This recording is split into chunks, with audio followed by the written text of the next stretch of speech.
ଜୟ ଗୋପାଳଜୀ। ଏଠାରେ ନିଆରା ପରମ୍ପରା କରାଯାଏ। ପୂର୍ଣ୍ଣିମାକୁ ଚାପଖେଳ ସହିତ କାଠିମାଡ଼ ବିଭିନ୍ନ ଖେଳ ବି ହୁଏ। ବାହାର ପାର୍ଶ୍ୱ ଦେଖନ୍ତୁ କେଡ଼େ ସୁନ୍ଦର କାରୁକାର୍ଯ୍ୟ। ରଥର ଘୋଡ଼ା ଦଶାବତାର ବିଷ୍ଣୁ ନୃସିଂହ ଦେବ। ये मेन गेट है।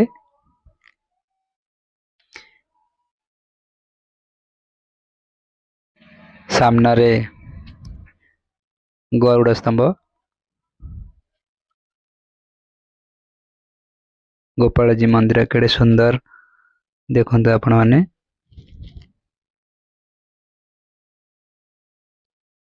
मु आसी गोपालजी मंदिर, आपण भी आसतु। एठी गोपालजी बा गोपीनाथ देव चाप खेलती।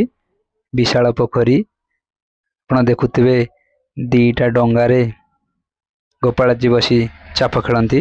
यही से सुंदर नियरा विशाल पोखरी रे देखंतु दीटा डंगा रे गोपीनाथ देव चाप खेलती। देखंतु विशाल पोखरी, आखि पाउनी एते बड़ पोखरी।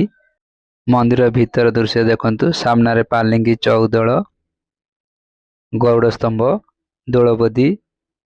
मंदिर भीतर छोटिया मंदिरटे। नियरा दृश्य देखा मिलुची। सामने मेन गेट गोपालजी दर्शन करने। गोपालजी दोलबदी, गोपालजी गरुड़ स्तंभ।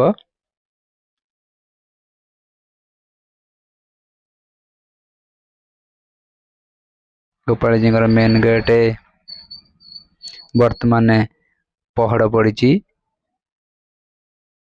दर्शन एने करी हबनी।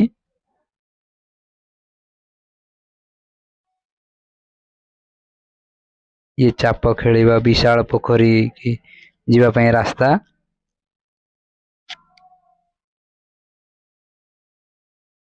आपण देखुथिबे विशाल पोखरी।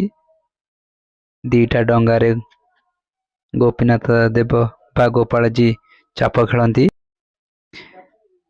पछपटे मोर देख विशाल ओस्त गछरे विशाल बर गछ गोपालजी एठारे बाहाघर, व्रतघर, निबंध, रिंग सेरेमनी माली टेका हुए। देखंतु ये से पुओ झियो रिंग सेरेमनी आज होची। केड़े सुंदर डेकोरेशन हेची। हमको निभौणी बहुत खुशी अच्छी। सांग सहित सेल्फी नौची। भोजन आमर प्रस्तुत हो जाइए। बहुत नाना प्रकार खाद्य तैयारी होइची। मिक्सी, पोटल, घिअर्न, डाली, खट्टा, खीरी, पांपड़ सबु प्रकार खाद्य व्यवस्था हेची। खुशी रे भाई मैंने आमर खाद्य ग्रहण करुछंती। आनंद रे बसी खाउहंती।